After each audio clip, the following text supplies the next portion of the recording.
She was a teacher, he was a student. She was very pretty and didn't look like an evil person or a rapist. And she'd go to school and her friends would just be on her, oh, your teacher's a rapist. When I heard the word rape and what I was thinking that she had done, the word rape didn't come into my mind. It was the beginning of a sordid saga that shocked a community and a country.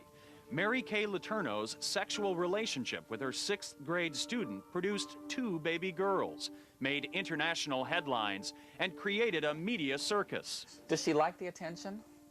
She loves it. Who else do we know that could pick up the phone today and call Oprah Winfrey and get her to take the call?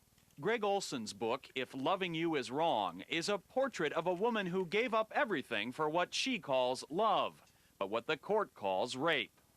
Incarcerated at the Washington Correction Center for Women, Mary Kay sees herself more as a prisoner of love than a criminal. I'll tell you, meeting her face to face was a revelation because she was so fragile looking and so tiny, so thin.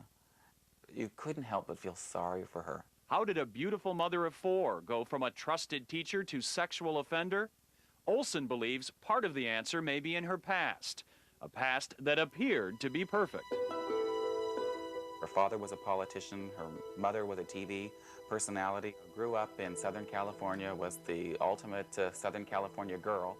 You know, Mary says that she had a wonderful upbringing, but the friends that knew her when she was growing up felt that, you know, it was a lot darker than that. There was possible abuse within the family.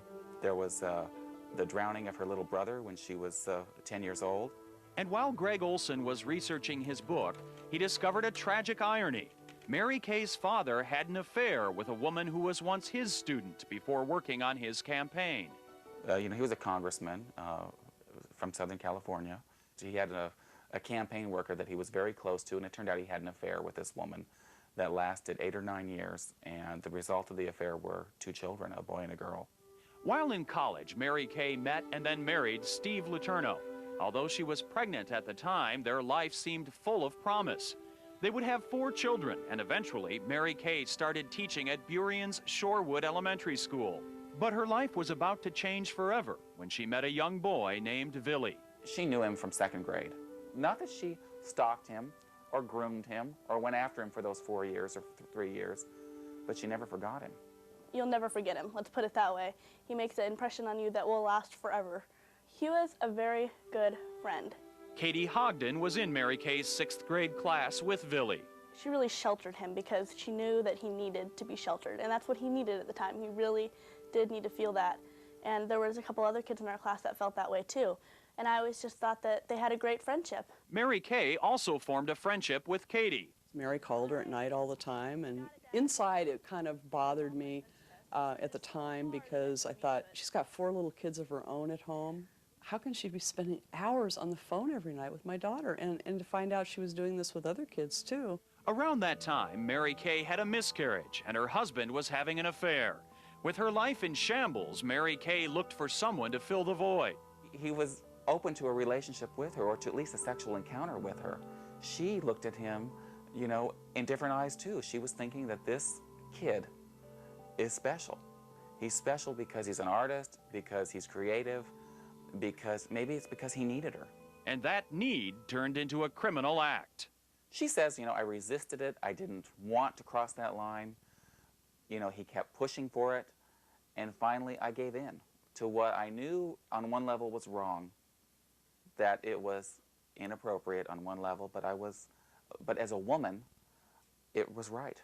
Mary Kay's behavior with the 13-year-old became more and more reckless. Mary would sometimes come and pick him up and take him off for sex somewhere and, you know, park the van somewhere and have sex. Billy has talked about that, you know, where they, had sex on the roof and had sex on the swing, you know, and did all, sex at the movie theater, not at the movie theater, at the drive-in, you know, all those kinds of things, you know, like teenagers in lust. Steve Letourneau discovered what was going on, and the next bombshell became a family secret. The Letourneau family, you know, including relatives in Alaska and other parts of the country, all knew that Mary was pregnant by her student.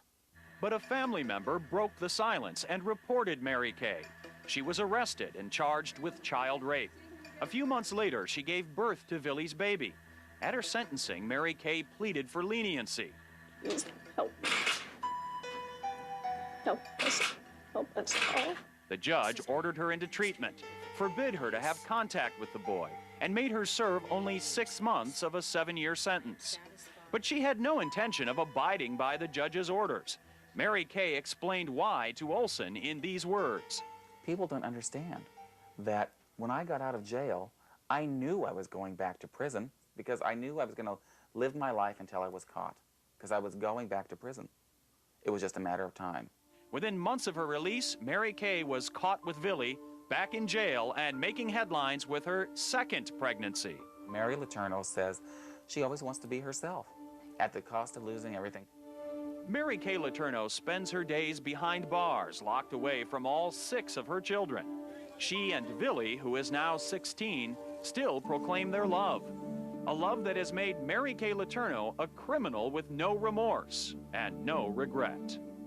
Mary Letourneau says that she's found great strength and great happiness from standing up and saying what she thought was right.